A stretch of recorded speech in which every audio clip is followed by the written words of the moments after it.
Et bonjour à tous, on se retrouve aujourd'hui pour les résultats de NXT TakeOver Wargames 2020. Et toi qui regardes cette vidéo, n'oublie pas de t'abonner, voilà, ça ne peut que m'aider. Et si tu le fais pas,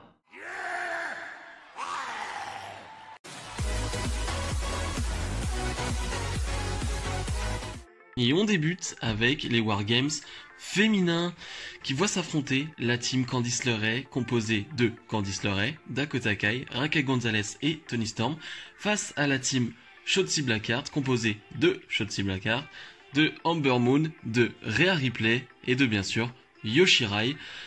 J'ai adoré, tout simplement, j'ai adoré ces 35 minutes de combat. Alors, c'est classique pour un match Wargames, on sait, les matchs Wargames sont plutôt très longs, le temps que toutes les superstars arrivent, tout simplement. J'ai adoré, vraiment, je trouve qu'elles ont toutes brillé, sauf une, et je vais direct venir dessus, c'est Toni Storm. Toni Storm a été transparente. Toni Storm n'a servi à rien du tout. J'ai aucun moment marquant avec Toni Storm dans ce match. J'ai rien. Et c'est quand même triste. Je veux dire, c'est quand même Toni Storm. C'est pas n'importe qui. C'est pas la dernière venue. C'est Toni Storm. Et dans ce match, elle passe complètement à côté. Vraiment. À la fin du match, j'étais en mode, ah ok, oui, c'est vrai que Toni Storm est là. Voilà. C'est tout. Bref. Sinon, j'ai un point négatif, on va dire un autre point négatif, c'est le gros temps mort. Il y a un énorme temps mort quand il y a l'arrivée de Yoshirai qui est finalement retardée parce qu'ils veulent pas la laisser rentrer. Du coup, voilà, elle veut prendre des objets, mais à chaque fois, elle se fait attaquer. C'est trop long. C'est beaucoup trop long. Il y a une intervention d'Indy Hartwell. Il n'y avait pas besoin, franchement, il n'y a vraiment pas besoin. Et ouais, tout ce qui se passe avec Yoshirai qui ne peut pas rentrer, c'est trop long. Et voilà, c'est un point négatif dans ce match. Par contre, après c'est génial. Je vais pas revenir sur tous les spots, mais le spot de Yoshirai avec la poubelle qui se la met sur la tête, enfin sur elle, et qui fait un saut du haut de la cage. Et tu vois qu'elle est tellement heureuse de le faire, tu vois son sourire, tu vois qu'elle est trop contente, et c'est presque mignon, j'ai envie de dire. Mais c'était super, ça c'était super. T'as l'éclipse de Ember Moon sur la chaise, je crois que c'est sur Dakota Kai il me semble, je sais plus, mais c'était génial aussi, vraiment un bon spot. Dans l'ensemble c'est vraiment un bon match, mais il y a vraiment voilà ce petit blanc là, ce petit temps mort qui est trop long sur 35 minutes. Quand t'as un temps mort de 7, 8, 9, 10 minutes quasiment, c'est compliqué. Et on a une fin de match, surtout, où Raquel Gonzalez va porter une powerbomb sur une échelle, sur Yoshirai, va faire le tomber et gagner ce match. Elle va donner la victoire à son équipe. Raquel Gonzalez qui fait le tomber sur la championne d'NXT Yoshirai. C'est pas anodin. Pour moi, c'est clairement pas anodin. Ça va mener sur un match Raquel Gonzalez-Yoshirai, j'imagine. Et c'est quand même une grosse victoire pour Raquel Gonzalez, la plus grosse victoire de sa carrière, ça c'est sûr. Et moi ça me fait plaisir. Je vous fais part de mon admiration, de mon amour pour Raquel Gonzalez depuis quelques semaines. Et je suis content qu'elle soit pêchée comme ça, tout simplement, parce que je pense qu'elle a le niveau. Bref, c'était vraiment un excellent match, malgré ce petit temps mort. On enchaîne avec Tommaso Ciampa face à Timothy Thatcher dans un match de 17 minutes. Et je vais être franc et je vais être assez rapide sur ce match. Je suis pas rentré dedans. Je pourrais même pas dire si c'était bon, pas bon. Je suis pas rentré dedans. Peut-être dû au fait que le match d'avant était tellement génial que j'ai pas réussi à m'investir dans le match qui suivait. Je sais pas. J'ai vraiment pas aimé. Le rythme était assez lent et on s'y attendait. C'est un match de Timothy Thatcher. Donc j'étais pas surpris par ça. Mais je sais pas. Je suis clairement pas rentré dedans. Le match en lui-même, on va dire la feud, ça m'intéresse pas, c'est juste un Ciampa qui va voir Thatcher et qui dit moi je veux t'affronter. Et Thatcher qui fait mais pourquoi? Il y a pas, je veux pas moi. Et au final ils s'affrontent. Mais voilà, bref, le match, je pense que beaucoup ont aimé parce que ça va frapper fort, c'est très technique et en plus j'aime ce genre de match. Vraiment j'aime ce genre de match. Mais là pour le coup je peux pas mentir, je suis pas rentré dedans. C'est vraiment la phrase. Je ne suis pas rentré dans ce match. Comme d'habitude, Timothy Thatcher va saigner parce que c'est Timothy Thatcher. S'il fait pas un match sans saigner, c'est un problème. Je sais pas comment il fait, mais il se débrouille pour saigner à chaque fois, mais c'est incroyable. Mais bref, Ciampa qui va l'emporter.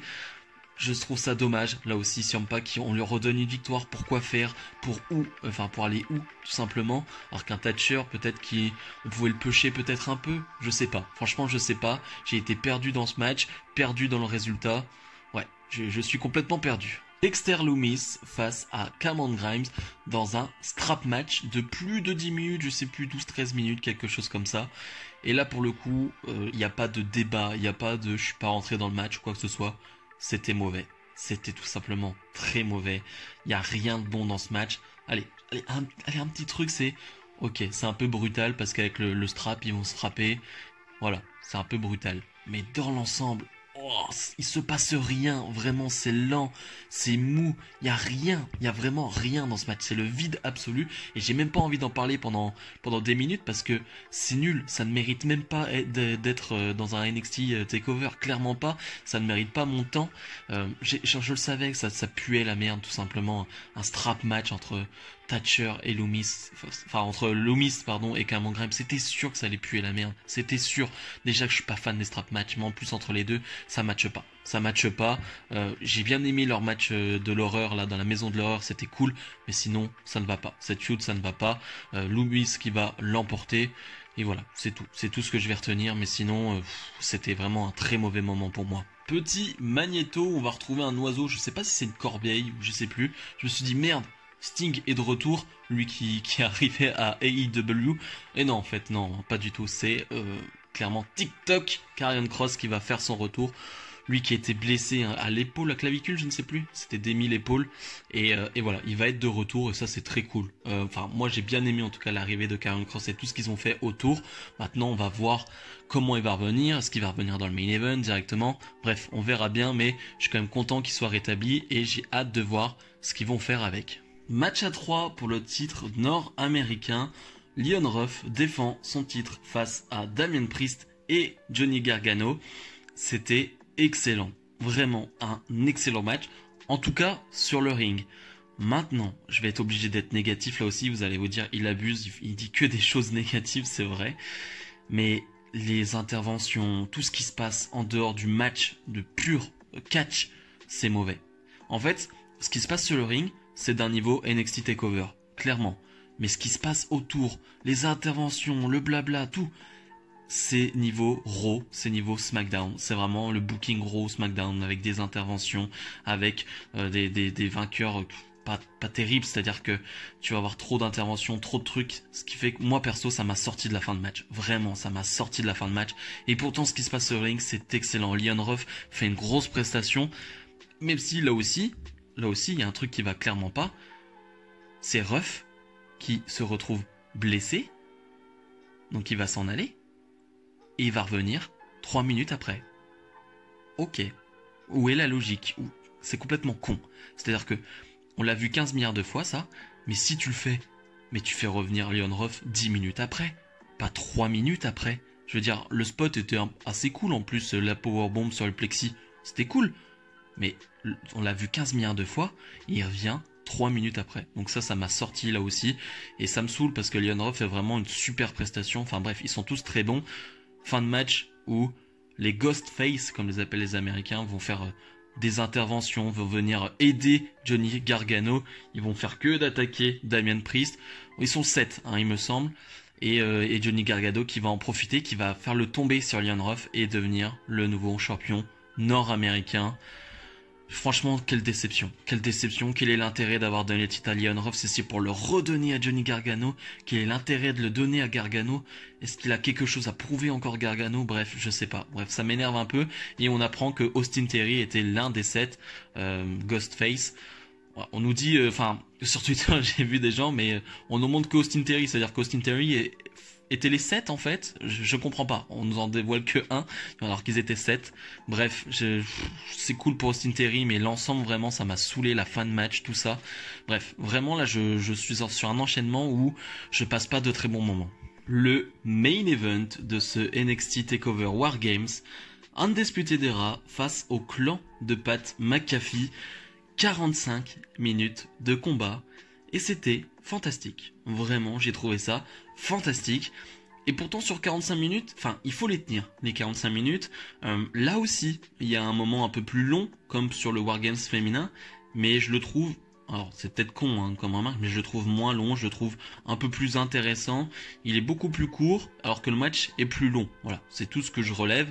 J'étais beaucoup plus investi sur le moment faible de ce match. que sur le moment faible du match Wargames féminin. Bref, j'ai trouvé ça génial. Vraiment, c'était super. Je le mettrai pas dans la liste des 5-6 meilleurs matchs de l'année, je pense pas. Mais c'était quand même génial. Vraiment, c'était super. Je trouve qu'ils ont tous brillé, là aussi. Vraiment, là, il y en a pas un qui n'a pas brillé. Ils ont vraiment tous été au niveau. J'avais un peu peur de Oni Lorcan et Danny Burch parce que ils ont pas un charisme fou, ils sont pas mais sur le ring ça reste costaud. Et là ils sont bien intégrés dans le Wargames, parce que d'habitude on a plus de star power dans ce Wargames, ce qui fait que quand t'allais rentrer t'es en mode ouais vas-y les rentrer. C'est vrai que là quand Danny Burch il rentre sur le ring, bon t'es pas en mode putain Danny Burch, yes, voilà quoi, hein, c'est Danny Burch.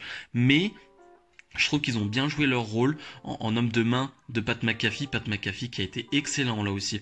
Je le mettrai pas homme du match non plus parce que au final il fait quoi? Il fait 3-4 moves, quelque chose comme ça, mais il les fait parfaitement bien. Je crois qu'il fait 2 moonsaults ou un truc comme ça, il tombe une fois sur une table et il vend parfaitement bien et il tombe parfaitement bien. Donc vraiment il n'y a rien à dire. Et en chef de clan comme ça, il a été bon. Idem pour Adam Cole, en chef de clan, en chef de Undisputed Era, il a été excellent, vraiment. Mais je pense, pour moi, que les deux MVP sont ceux qui ont commencé le match. Pete Dunne et Kyle O'Reilly. Vraiment, les deux ont été incroyables, vraiment. C'était assez ouf. Ils ont commencé le match, ils ont même, voilà, on nous a fait un petit rappel vers la fin du match où les deux se sont retapés en mode, voilà, comme au début, on se retape. Vraiment, les deux ont été excellents et Pete Dunne dans cette faction qui est, faction 2 Pat McAfee, il est excellent. Vraiment, il est génial. Et Kyle O'Reilly qui quand même est pas mal dans le sens où tu sens que en solo comme ça, il y aurait quelque chose à faire. Hein. On l'a vu face à Finn Balor, mais tu sens qu'il y aurait quand même quelque chose à faire. Et pendant le match, le nombre de fois où je me suis dit que c'était terminé, franchement, au bout de 30 minutes, il y a 15 fois, j'abuse, mais 7-8 fois où je me dis, ah c'est fini. Ah là c'est fini. Ah là ça va être fini. Non, pas du tout. Ça a duré, ça a continué, et encore, et encore, et encore. Pat McAfee qui va se relever du Panama Sunrise de Adam Cole, je m'y attendais absolument pas. Et ouais, ça va se finir avec un Kyle O'Reilly qui lui va faire gagner son équipe. Kyle O'Reilly qui fait gagner son équipe. Ok, je pensais clairement que ça allait être Adam Cole qui allait faire gagner son équipe en pinant Pat McAfee. Non, c'est Kyle O'Reilly qui pine McAfee, je sais plus. Mais en tout cas, c'est Kyle O'Reilly qui donne la victoire à son équipe. Pour moi, ce n'est pas anodin non plus. C'est peut-être une récompense pour son année où il a été pas mal de fois en solo et où il a prouvé en solo qu'il avait son mot à dire, tout simplement. C'est peut-être une petite récompense ou peut-être qu'on va le revoir en solo, je sais pas. En tout cas, j'ai adoré ce match. J'ai adoré que ce soit Kyle O'Reilly qui fasse le tomber. C'était une superbe fin de show. Bilan de ce NXT TakeOver Wargames. Je vais être clair et net. Dans l'ensemble, je suis déçu. Vraiment, c'était pas digne d'un takeover, c'était digne d'un mini takeover. Vraiment, j'ai vu des épisodes de NXT avec plusieurs matchs annoncés qui étaient presque meilleurs que ce qu'on a vu sur ce NXT TakeOver Wargames. Parce qu'au final, il y a le main event que j'ai trouvé fantastique, le premier match que j'ai trouvé vraiment bon, le Wargames féminin. Mais ce qu'il y a entre, pour moi, c'est décevant en termes de booking, en termes d'action sur le ring. C'est trop peu, vraiment trop peu pour un NXT TakeOver. Mais voilà, on rappelle que la base, c'est les Wargames. Et franchement, les deux Wargames ont été vraiment bons. Dites-moi ce que vous en avez pensé, vous, de ce Wargames en commentaire.